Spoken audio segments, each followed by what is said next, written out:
Hey,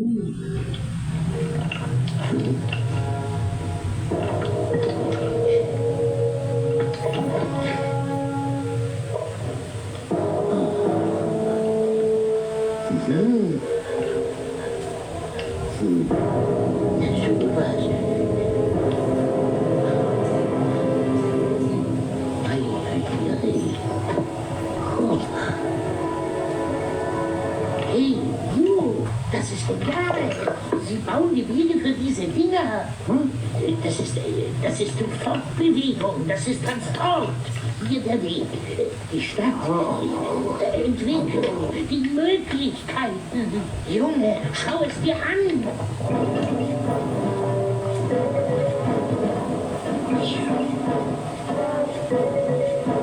Und der Schlüssel zu all dem ist das.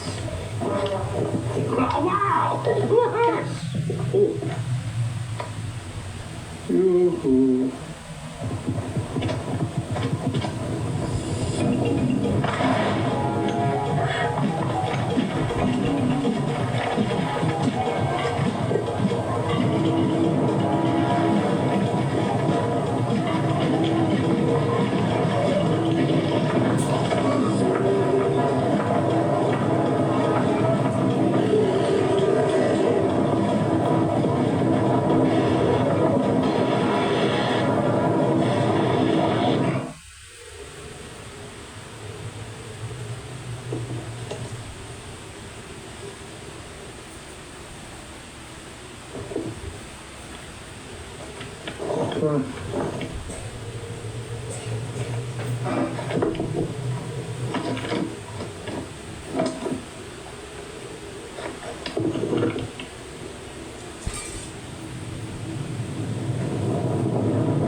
Das ist ja noch mal gut gegangen.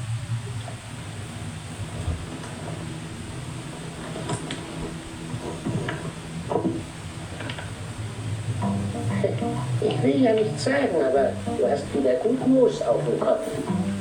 Oh, Wahnsinn, du hast blödes Moos auf dem Kopf. Das ist Moos auf dem Kopf. Ja. Du kannst böse machen, ja.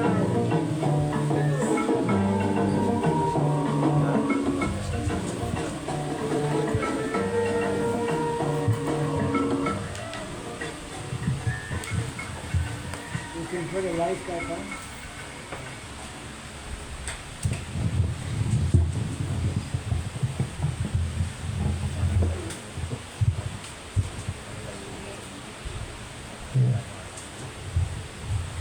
Can someone briefly summarize Hare Krishna? Okay.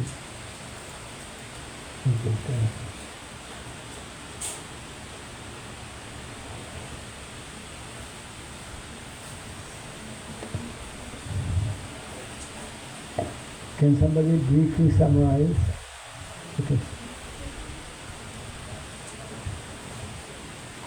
What is the message of this particular short video?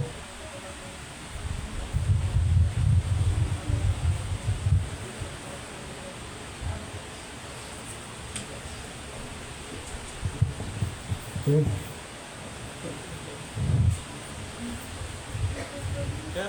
Okay, someone here. Briefly.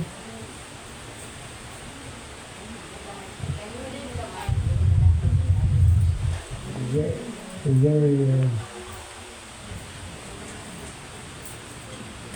Is going to go there?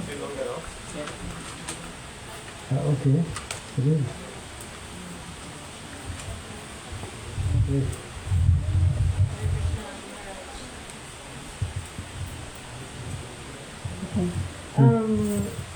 I'm not entirely sure like what happened, but I can guess on the video. I'm just gonna guess because I'm not really sure.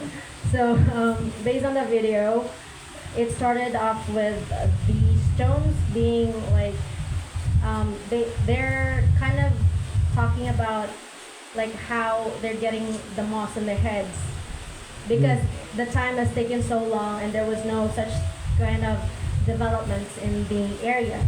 So what happened was when the developments did come, like the buildings and so on, it kind of destroyed the whole nature. So everything in the nature was gone and everything that was green turned gray. And then after the after it all ended, when the buildings and all was gone, it went back to how it was, to how the nature was. Yes. Naturally. Okay. Yes. Thank you. Other message we can get?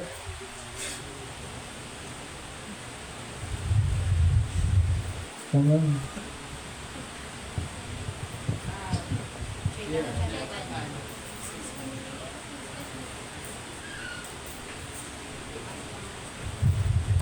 Yes.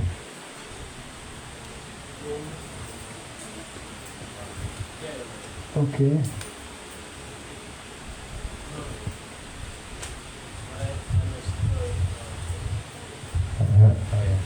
From what I understood from the cartoon is that modern industrialization, building big buildings, big cities, they are temporary and they are disturbing, they are disruption to modern nature. And they're also temporary. As soon as those buildings, they'll be destroyed after some point, there'll be some lifespan. And afterwards, then nature will go back again to continuing its natural cycle. Yes. Yes. Yes. Very good.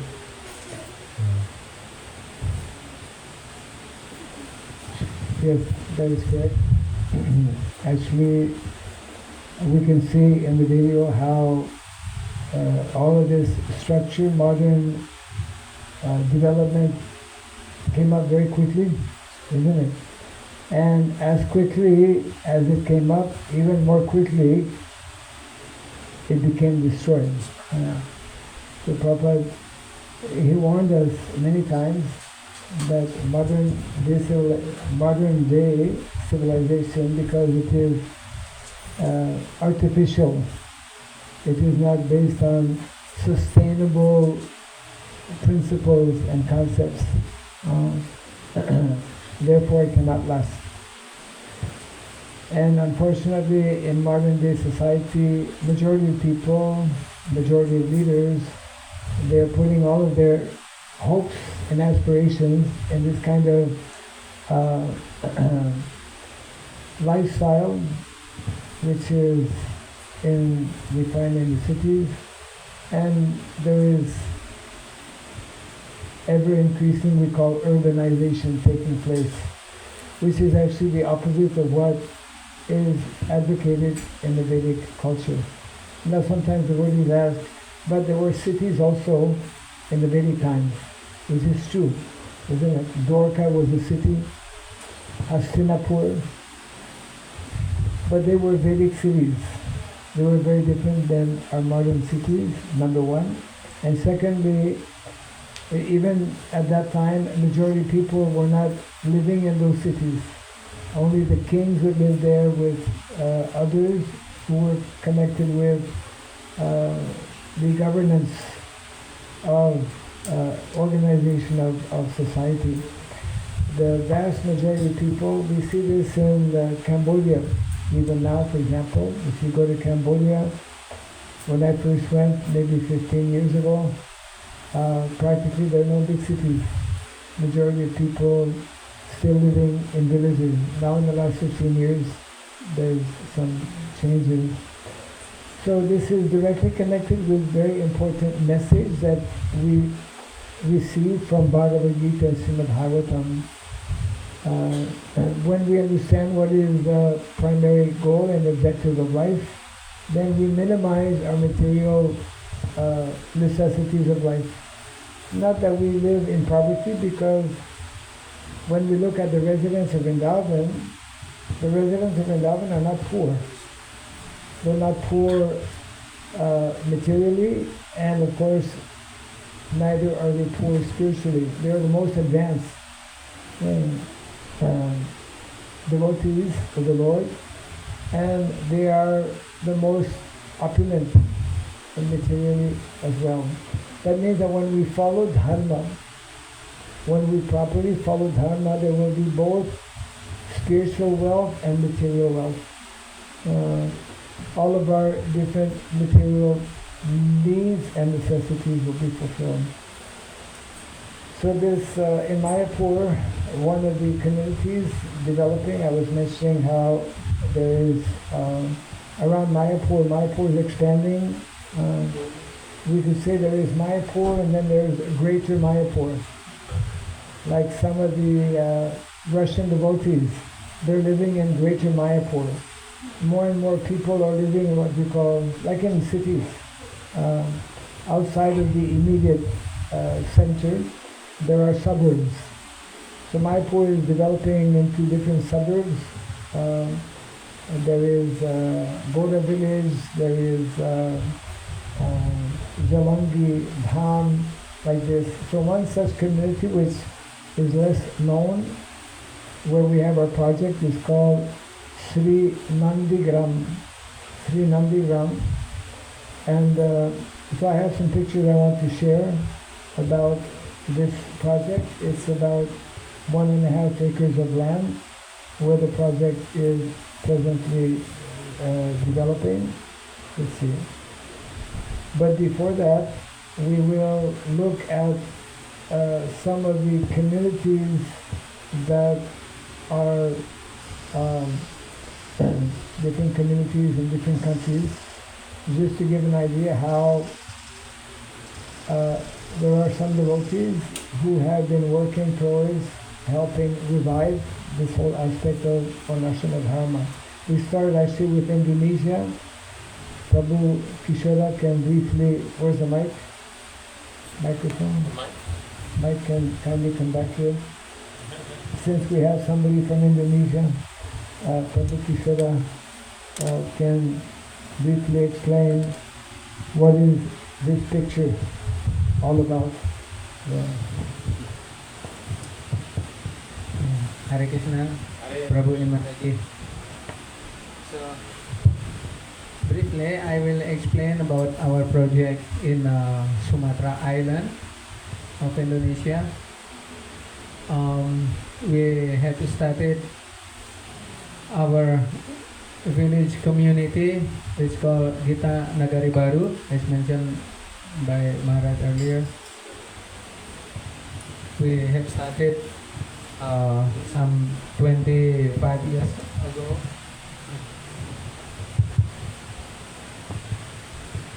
We start together with some students guided by Maharaj and His Grace Gaura Mandala Bhumi Prabhu, senior disciple of Srila Prabhupada.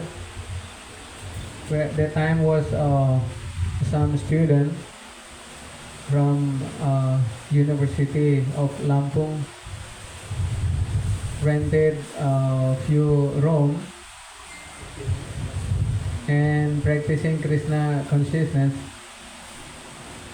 Then by following the teaching of Maharaj and Srila Prabhupada, and they come together and discuss.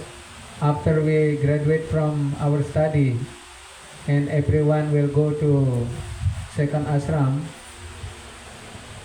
Grihastha ashram, where they will go, where they will stay. Because if they go back home, the tendency is will be very difficult to continue practicing Krishna consciousness. So then come to the agreement that we will form a community where devotee can stay together, and then start to search for land. Fortunately, that we got 60 hectares of land which is available for us to purchase. Then we gather friends, devotees, and we put our money together to purchase that land. and slowly we develop our community. We start by one devotee making his house, temporary house actually, very simple house, and one cottage which is existed there where we purchased the land. And then mercifully Kornitai came to the project, and Maharaj spent his time there in the old cottage with few brahmacharis, and slowly we start a temple. And then in this picture, it is the kutir, bhakti kutir, for sannyas kutir. And after 25 years developing the community, then we have about 40 families now staying in the land. Our village, it is occupying 20 hectares of land or 50 acre, where every family have one plot of land of like 1,200 square meter, enough for having one house, one well, and one small gosala, and fruit trees, spices, and vegetable, and other agricultural area occupying land of 40 hectares. So slowly, since past 25 years, devotee able to expand the land beside the Gita Nagari project. Now we have attached altogether land up to 100 hectares or equal to 250 acres. So we are fortunate that to start 25 years ago our farm community, where now the children is able to study in their same village, and the teacher is their own father and mother. That is from the first generation, and now already come to the second generation. Now the second generation already became a teacher. So like that, our children in Gita Nagari Baru village, they are so happy. Every day we can see they are very enjoying to go to school, and anytime we have festival, they just not go to school. Not like in the government school where we tied up with the time of study, but here is very relaxed. But the students are very intelligent. They can finish up the study very early. So much benefit that we can have by developing our own community, traditional community. And our children is practicing martial art, and they can swim in their own pond. Now we are not going out for recreation during holiday time. Usually during holiday time that the student will brought like to waterborne by the teacher and other tourist spot. But we have our own tourist spot in our own village. We have our Jamuna River, and we have our forest. We have our cow. So far, we developed 4 Vrindavan forests. We have aimed to form 12 forests of Vrindavan, and we have 4 now. The first forest was established few years ago. We named the forest is Bhadravan Forest. Then came the second forest is Mahawan. The third forest is Madhuvan, and the fourth we established about 3 months ago.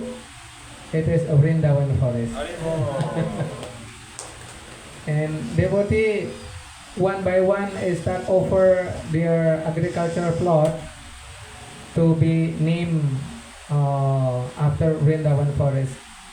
So now, like in the making, that we will complete to have 12 Vrindavan forest in not very far future. And one feature is very good for this project in the beginning of the project, that we develop Sri Vishnu Sahasra Nama Wana. So our 60 hectare of land, we secure 4 hectare of land all around the village to plant 1,000 fruit trees, and each fruit tree having the name of Lord Vishnu. So like that, we name this forest is Sri Vishnu Sahasranama Wana. So that is a short description of our project. We are very happy to invite all of you to visit one day. Hare Krishna. Thank you very much for your kind attention. Yes. So this was taken maybe last year, the year before. And now we go to another community. This is a picture from Canada called Sharanagati village. The building is a Gosala, and then one of our devotees is yoking the Zebu cows. That's quite a large community, maybe close to 2,000 acres of land. I have a small cottage at that place, and if anyone also comes to Canada, you're invited to come to our Sharanagati village. Yeah. Now we're coming to India. This is near Hyderabad in Karnataka, called Kamyavan. So we have established a Varnashram college at the beginning. They have many seminars. People come for different types of training. We go now even further in South India, called Udupi district in South Karnataka. That is community called Sayadri Sri Krishnavam Chitra. There are 50 cows in that community, and a few families are there. It's about 15 acres of land at the foothills of Sayadri Mountain. Sayadri Mountain is very, very large area that covers, I think, 5 or 6 states. Yeah.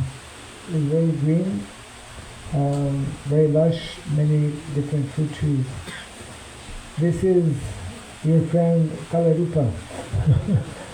To my right, at the bottom, with the green shirt. So this is in Togo, West Africa. So since the last 2 years, devotees, mostly quite young, graduates, also starting another Gitanagari community there. The idea is to start many Gitanagari communities where devotees will relocate to the land and learn to gradually live a self-sufficient lifestyle. Now we come to our project in Mayapur. This is a part of the project, the educational section. In the very back there's that building which is actually Gurukul. On the right side we have, maybe I can let Daiva Prabhu explain briefly as he did. If we use this mic, it's better, I think. Here.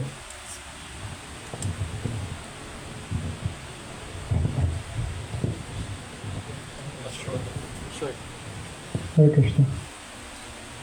So this is the project in Mayapur, as Maharaj explained, near Vasangita Kunj. As you see on the right back side, there is a main building, it's a Gurukul, and a Varnashram college. This is almost done. So also, as you see, these red tiles with a red flag. This is Yogeshwara. So this is the most of the famous Yogeshwara in Mayapur, because now almost every week we have yagya, different yagyas. One of my god brother Vishnuvarta Prabhu, which is performing yagya there. So in front of Yagyashala we have our temple, Krishna Balaram. We have beautiful deity Shri Krishna Balaram, Gaurnitai, and so it is there. And as you see, there is 4 gazebos. So for gazebo, it is located in a garden. We have Balaram garden, where we planted 50 and more variety of different plants. So this is like was for education purpose. And the purpose of gazebos also for having the open class. Like students can sit there and have different open classes. So every Kartik month we have Varnashram seminars. Now it's 2 months, like from first day of beginning of Kartik month, we have 2 months seminar practically every day, 5 days per week. Last time we had like 2 classes per day. So each session was like 1.5 hours. So quite extensive. And Kalarupa Prabhu was there, so he was giving the even 13 seminar about Varnashrama. We have students from all over the world, from Africa, from Europe, from USA, from Kazakhstan, like this, from India, of course. And maybe the picture is not there, but other side we have the mango grove, where we have how many other? Yeah, 50 mangoes, and this is a Bhakti Kutir. Maharaj is living there. Yeah, that's it. Yes. We'll have darshan of Krishna Balaram. This is our Jai Sri Krishna Balaram ki Jai. Yes. And on the right of Balaram is Krishi Gaudikai. They came at Go Purnima time this year. And in front of Krishna Balaram there is another Krishna Balaram small from Udupi.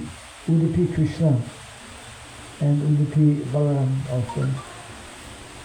This is our Goshala. We see the cow cake, you put for drying, and we can burn and make incense and different byproducts. Yes. This is the kutir, one of the 4 kutirs where the devotees can sit and do reading or have classes. This is our garden at night time. We're trying to develop a small mini botanical garden. If so willing. This is the garden area again, and a closer look at the Goshala, not the Goshala, Yagyashala. And this is called the traditional village silo, where silos where you keep the grains intact, protected from all kinds of insects or animals or rats. Yeah, it's very nicely secure. This is the kutir where I generally stay when I'm in Mayapur. And right behind my kutir, there's another kutir similar for guests, VIP kutir. This is our mango grove in front of the kutir. The building at the far end is a kitchen. And we have, in this whole area, we have about 14 mango trees. And during the mango season, each tree gives about 100 mangoes. So if you're good in mathematics, you can understand how many mangoes we have. 100 times 14. Yeah. So sometimes guests come and we give some short discourse. That's another gazebo we have. And to my left there's a little, what is called, what do we call it? Traditional stove for making bread and pizzas. An added attraction of the project. One devotee from Assam, that's one of the states, was visiting with some of the Gurukul boys. We also started teaching Sanskrit to some boys last year. They would come in the morning for a few hours. And archery is part of one of the teachings as well, because not only we should be teaching people to be Brahmanas, but also Kshatriyas. Yes. This is the VIP picture in the back. And again, this is a picture from the Gurukul building. This is from our place. We can have darshan. This is the sun setting. That is the POVP, Temple of Vedic Planetarium in the back, as you can see there. So this is part of our propaganda, made Vrindavan villages, how it is important for us to save our cows, to save our villages, and to save our culture by understanding the whole concept of agrarian lifestyle. So we invite devotees to be connected with these activities. And one simple way to learn and to understand more clearly from this book called Speaking About Varnasrama, which is a compilation of the most important instructions given by Srila Prabhupada on matters relating to Varnashram, whether it's education, agriculture, economy, farming, cows, etc. Very, very important instructions. We actually recommend that devotees once a week come together to read and to discuss. And this book, this evening, we are making a special gift to all of you we have a system. Actually, this book is available in digital form. There's a link that we will share with you in a few minutes. The link is actually here at the bottom, and we have Zaide Prabhu, who's here, having that card. After this presentation, we'll take a few minutes maybe for some possible questions or comments, but we have this card. Yeah. This card is having this link whereby you can download not only the book that I showed, but there's a lot of other information as well that's contained here on this card. So devotees interested to get, they can see us after this presentation. So basically, this is an attempt to give a bit of an overview. It's a very big subject matter which cannot so easily be fully explained or fully understood just in a short time that we have. But hopefully it will give some insight as to what Srila Prabhupada envisioned and how it's very urgent, very important for us to look at this fourth movement, this fourth phase for introducing Krishna consciousness in a systematic way all over the world. If any of you happen to visit India, if you visit Sri Mayapur especially, we invite you to come to our place. We have various facilities that are there. There's another building which we have not shown, which is a guest house that is coming up. We have a residential section that is also not yet constructed, where we will have families living there as well, so that it will be a community within a larger community within a larger community. Yeah. So time is probably going quickly. What time is it?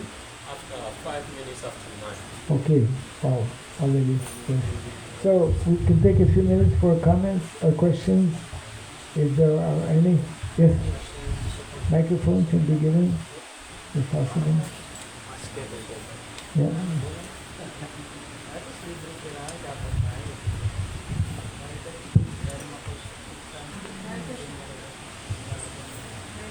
Maharaj. But before I say my question, please allow me to pray for, take my humble obeisances, and as well as to not take credit on this question that I'm about to ask, as my Shiksha Guru is the one who always influenced me to come to think about this.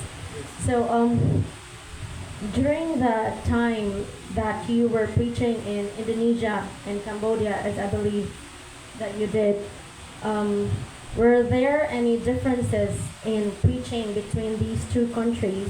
Was it difficult or was it easy, knowing that these two countries have a very large dharmic past and is still evident until now? How did you approach the local to be able to get to where you are now? Hare Krishna. Okay.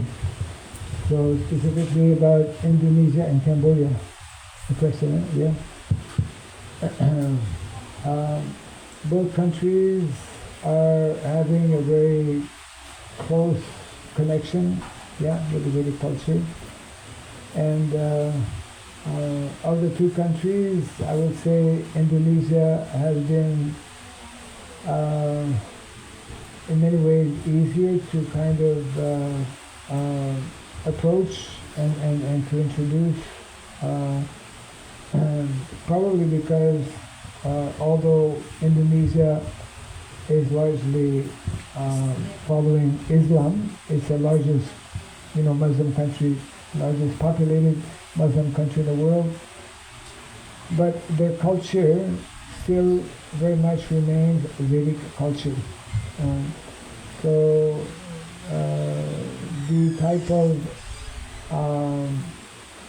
belief that is followed in Indonesia, like within Islam, there are different schools of thought. So in Indonesia, even though someone may be following Islam, it's not uncommon or it's not a major issue if somebody, for example, takes up to the Vedic teachings. Like we have many devotees. I have disciples, for example, who previously were from Muslim background and they are now, devotees. So that's not. We have more, I would say, success up to now in Indonesia in terms of development. Cambodia has been a major challenge. Prabhu Kishora and myself, we first went, how many years ago? 15 years ago or more? 15 years. Yeah, and we have yet to establish firmly there in Cambodia, although we have some land, we have a project, but it has been challenging in many ways. The country of Cambodia has a different history than Indonesia. It's in many ways is broken. We could call it broken country because of major events that took place not that long ago. So it's been somewhat of a slow development, but people in general are positive about hearing the holy name. We have some books that are being translated also in Khmer language.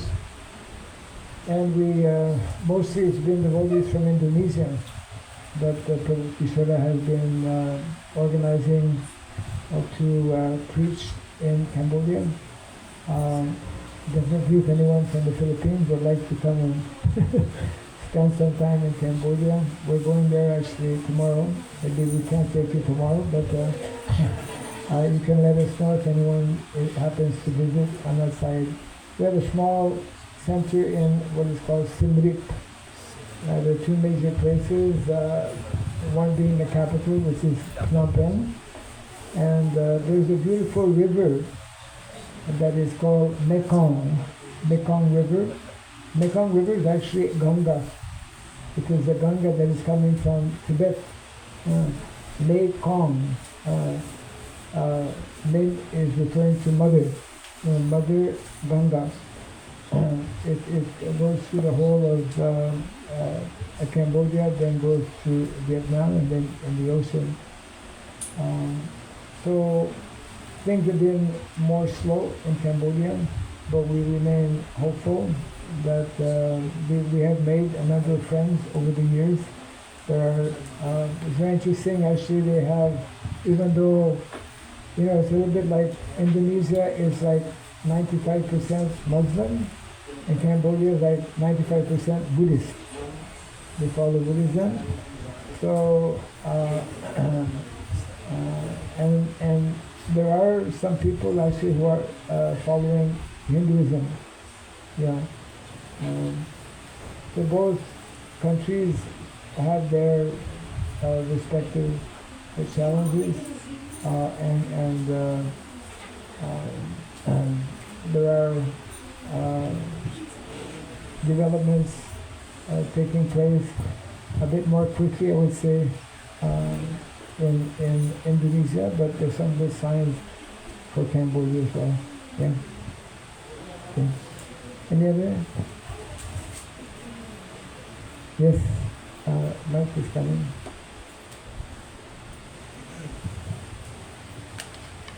Hare Krishna Maharaj. Yes. As far as I understand, ISKCON is a Brahminical society, having Brahminical standards, and Varna Ashram includes Kshatriyas, Vaishyas, and Sudras. Yes. So I was curious, how will ISKCON accommodate those who are Not Brahmanas. not Brahmanas within a Vaishnava community? Yes. We should try to understand when we say that ISKCON is a Brahminical society, ISKCON is promoting Brahminical culture, and Brahminical culture is not limited to Brahmanas. We are promoting not only Brahminical culture, but we are promoting what is beyond Brahmana philosophy or Brahmana culture, which is Vaishnava culture. Because when one becomes a Vaishnava, when one strives to develop the qualities of a Vaishnava, then that is beyond Brahmanism, isn't it? A Vaishnava is one who automatically develops the qualities of a Brahmana, which means that actually within the system of Varna and Asrama, anyone who is adding that dimension of Vaishnavism, then he is eligible to actually develop the highest level of self-realization. Means everyone within, that's why we call it Daiva Varnasrama. Daiva Varnasrama means that everyone, regardless of his material position or responsibility, can become a pure devotee of Krishna. So there's a big difference between ordinary Varnasrama and Daiva Varnasrama. In Daiva Varnasrama, we have the 4 Varnas, the 4 ashrams, and everyone is meant to be focused on practicing bhakti, and therefore is higher than a Brahmana. Because most Brahmanas in India, for example, even now, and probably most Brahmanas around the world outside of ISKCON, they don't accept Krishna as the Supreme Personality of Godhead. They don't know that Krishna is the Supreme Personality of Godhead. So this is the special feature of our line, our Vaishnava Acharyas, beginning especially with Srila Bhaktivinoda Thakur, are introducing this whole concept of Daiva Varnasrama, where everyone is meant to be a practicing devotee, practicing the process of bhakti devotional service. And this is meant to be also taken up specifically in the lifestyle followed by the residents of Vrindavan. So that's why our title, coming back to our title, make Vrindavan villages is, we could say, the material objective to re-establish the more natural way of living, where we have all the four varnas and everyone is according to one's inclination and qualities engaged in serving Krishna. It's a very, it's a major undertaking, and therefore it takes some time, and therefore the importance of reading and studying this book we were mentioning, speaking about Varnasrama. Yeah. Okay. Okay, I think time is running out already. It's getting late for everyone, and we have a flight tomorrow morning, so we will not be. We have to pack everything in the morning. We have to leave quite early, so I don't think we'll be seeing too many devotees tomorrow morning. Just want to thank all of you for being part of the yatra here in Manila. I was visiting, well, many of you were there this afternoon, the location for the new temple that is coming up. So Krishna is very kind and merciful, giving all of you an opportunity to develop something very wonderful for the Lordship Sri Radha Madhava and the Panchatattva. So may Sri Prabhupada give his blessings to all of you, so that you can continue nicely to practice Krishna consciousness, and so that this temple can come up very nicely. And I'm sure this will be most pleasing to Sri Radha Madhava and the Panchatattva, and will attract definitely their special blessings as well. We'll take, we can end simply by together chanting, reciting Hare Krishna, and then there is some prasadam, naturally, of course. Yes.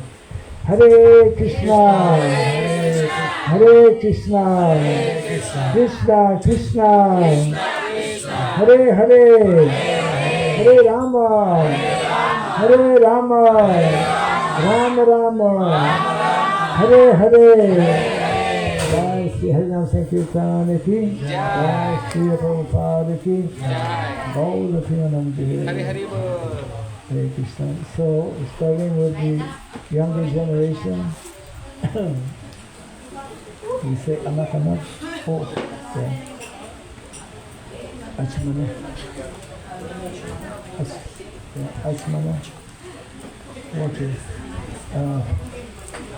Okay, please come in. One small second. Please.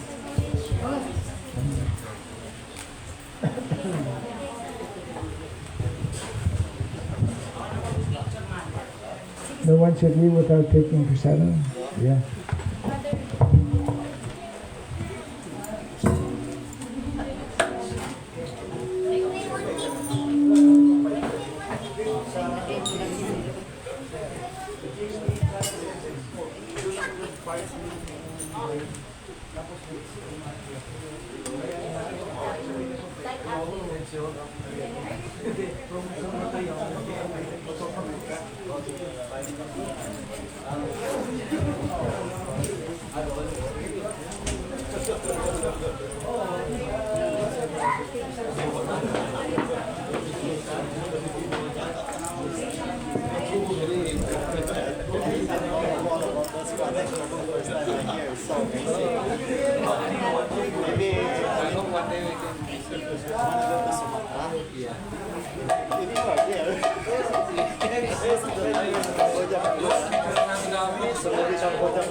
Thank you.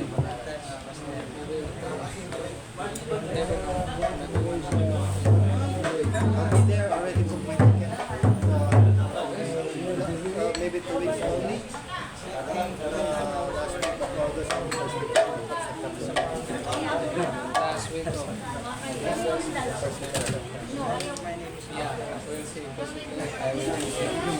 to be your association again.